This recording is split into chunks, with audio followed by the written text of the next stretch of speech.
महाभारत के युद्ध के बाद 18 दिन के युद्ध ने द्रौपदी की उम्र को 80 वर्ष जैसा कर दिया था, शारीरिक रूप से भी और मानसिक रूप से भी। शहर में चारों तरफ विधवाओं का बाहुल्य था। पुरुष इक्का दुक्का ही दिखा पड़ता था। अनाथ बच्चे घूमते दिखाई पड़ते थे और उन सबकी वह महारानी द्रौपदी हस्तिनापुर के महल में निश्चेष्ट बैठी हुई शून्य को ताक रही थी। तभी श्री कृष्ण कक्ष में दाखिल होते हैं। द्रौपदी कृष्ण को देखते ही दौड़कर उनसे लिपट जाती है। कृष्ण उसके सर को सहलाते रहते हैं और रोने देते हैं।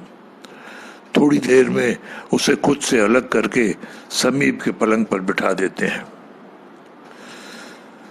द्रौपदी बोली, यह क्या हो गया सखा, ऐसा तो मैंने नहीं सोचा था। तब कृष्ण बोले, नियति बहुत क्रूर होती है पांचाली, यह हमारे सोचने के अनुरूप नहीं चलती, हमारे कर्मों को परिणामों में बदल देती है।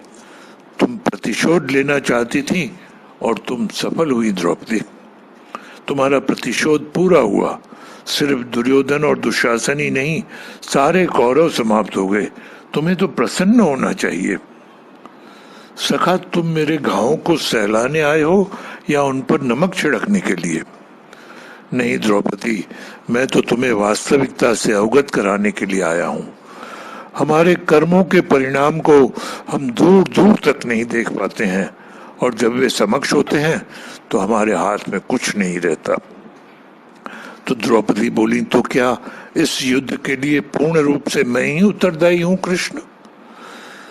नहीं द्रौपदी, तुम स्वयं को इतना महत्वपूर्ण मत समझो, लेकिन तुम अपने कर्मों में थोड़ी सी भी दूरदर्शिता रखती तो स्वयं इतना कष्ट कभी नहीं पाती। तो मैं क्या कर सकती थी कृष्ण?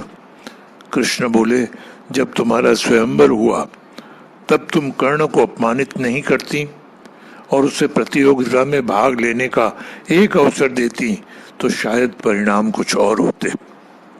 इसके बाद जब कुंती ने तुम्हें 5 पतियों की पत्नी बनने का आदेश दिया तब तुम उसे स्वीकार नहीं करती तो भी परिणाम कुछ और होते। और उसके बाद तुमने अपने महल में दुर्योधन को अपमानित किया, वह भी नहीं करती तो तुम्हारा चीर हरण नहीं होता, तब भी शायद परिस्थितियां कुछ और होती।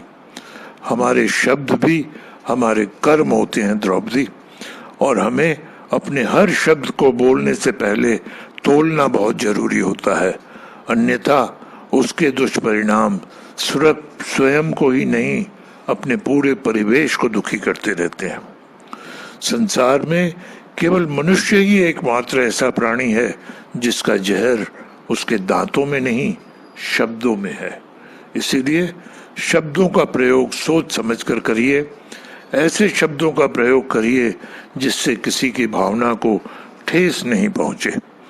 इस सत्य को जीवन में अपनाएं और जीवन चरितार्थ करें। जय सिया राम।